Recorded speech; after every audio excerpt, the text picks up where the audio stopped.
2013 was an incredible year for movies, and we're hoping it wasn't just a flash in the pan. Here are 10 reasons we think 2014 could be even better. These are the most talked about movies of 2014.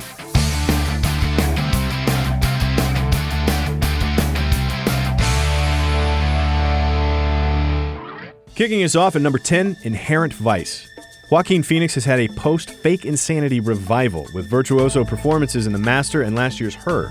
So we're excited to see him team back up with Paul Thomas Anderson, the director of The Master and There Will Be Blood, for Inherent Vice, the story of a pot-smoking detective's investigation into his ex-girlfriend's disappearance in 1969 California.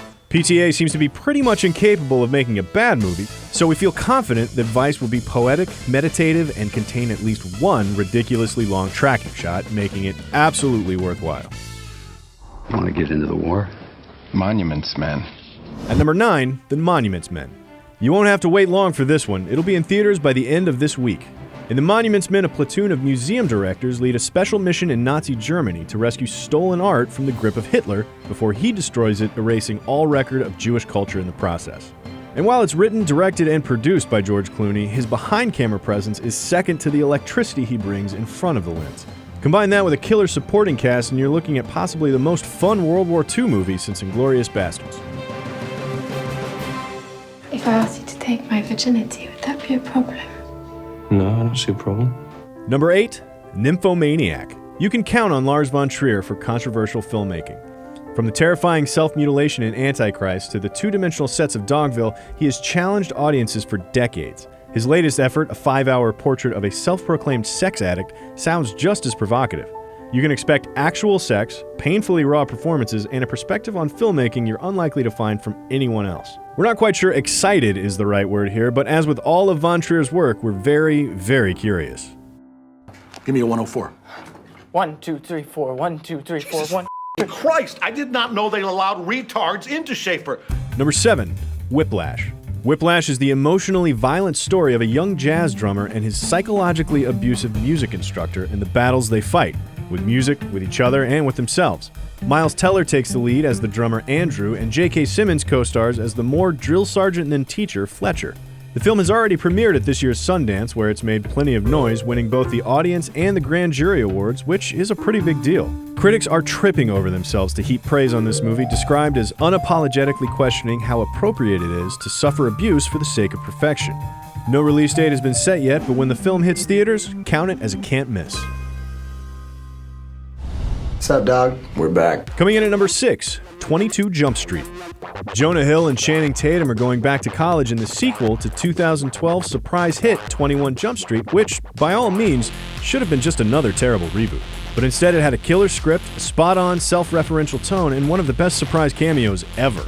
It's no wonder that they fast-tracked the sequel, and all the major players are returning. The directors, the writers, and even Rob Riggle and Dave Franco straight from prison. We're just hoping they can pull off a repeat performance. He's going to destroy the world. At number 5, Noah. The story here needs no explanation, but the hype might. This is no ordinary biblical adaptation. Darren Aronofsky, the director behind such ambitious projects as Black Swan, Requiem for a Dream, and Pi, has his biggest budget ever, a massive $130 million, and it'll be very interesting to see what he's able to do with it. It is about time for someone to make up for Evan Almighty, and Aronofsky and Crowe might just be the pair. You haven't hurt people, Katniss. You've given them an opportunity. They just have to be brave enough to take it. Number 4, The Hunger Games, Mockingjay Part 1. You can bet on some serious buzz for the next installment of the Hunger Games franchise. Catching Fire was the biggest box office success last year, and Francis Lawrence, the director, is back, which is a good thing, because he was a big part of the sequel hitting its stride, moving away from Gary Ross's nearly incomprehensible shaky cam and orchestrating some very epic visuals. And let's be honest, who didn't spend all of Catching Fire just waiting to see Katniss stand up for her district? This November, we'll finally get to see her take up the mantle and lead the districts in an overdue rebellion against the Capitol. Closing in at number 3, Gone Girl.